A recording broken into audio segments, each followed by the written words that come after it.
যতই নিজের পয়সায় কেনো, বাবা যদি বলে কিছু গিফট করবে, সেই গিফটটা কিন্তু খুব মূল্যবান হয়। কি হাওয়া বাপরে। Welcome back to another brand new blog. আজকে বৃহস্পতিবার, কিন্তু আমাদের একটা কাজ আছে বলে আজ বাবাও বাড়িতে আছে। আমরা তিনজনে মিলে বেরিয়েছি আর কি। আজকে ব্লগটা দেখতে থাকো। এটা কি আছে, এখান দিয়ে বড়বার লাইন যায়, ঠিক আছে। খুব সুন্দর ব্যবস্থা করে দিয়েছে, ওপরে দিয়ে বড়মার পুজোর লাইন ওপরে দিয়ে এবার ছাউনি করে দিয়েছে, ভালো ব্যবস্থা। সকাল সকাল আমরা একটুখানি গঙ্গার ঘাটে হাঁটতে এসেছি। দেখো না, ছাতা হাওয়াতে উড়ে যাচ্ছে, ছাতা উড়ে যাচ্ছে, এত হাওয়া। ও পুরো মনে হচ্ছে সমুদ্রের পাড়ে এসে গেছি। কি হাওয়া বাপরে, মারাত্মক হাওয়া দিচ্ছে। অনেকদিন বাদে এদিকে একটু যাচ্ছিলাম, একটা কাজ ছিল। বাপরে বাপ, কি হাওয়া।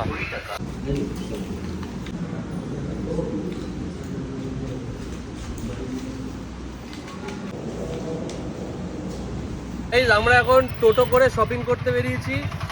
আবার আমরা জুডিওতে যাচ্ছি, কিন্তু আগের দিনের থেকে আজকের ডিফারেন্স হচ্ছে, আজকে বাবা আছে। এই যে বাবা আছে।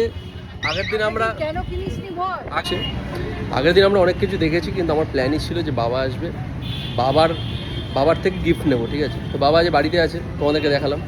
ওই জন্য আমি, মা, বাবা আবার তিনজনে চলে এসেছি জুডিওতে। এবার একটু শপিং করা যাক। এটা নেবো, এই তো এটা ভালো লাগছে, দেখি। যতই নিজের পয়সায় কেনো, বাবা যদি বলে কিছু গিফট করবে, সেই গিফটটা কিন্তু খুব মূল্যবান হয়। একটার পর একটা তুলতেই থাকছো দেখছি। হ্যাঁ, কি নেবে? কাটা ছেঁড়া। এইখানে কাটা ফাটা দিই। আচ্ছা, এখানে কাটা ফাটা কিনবো। আচ্ছা,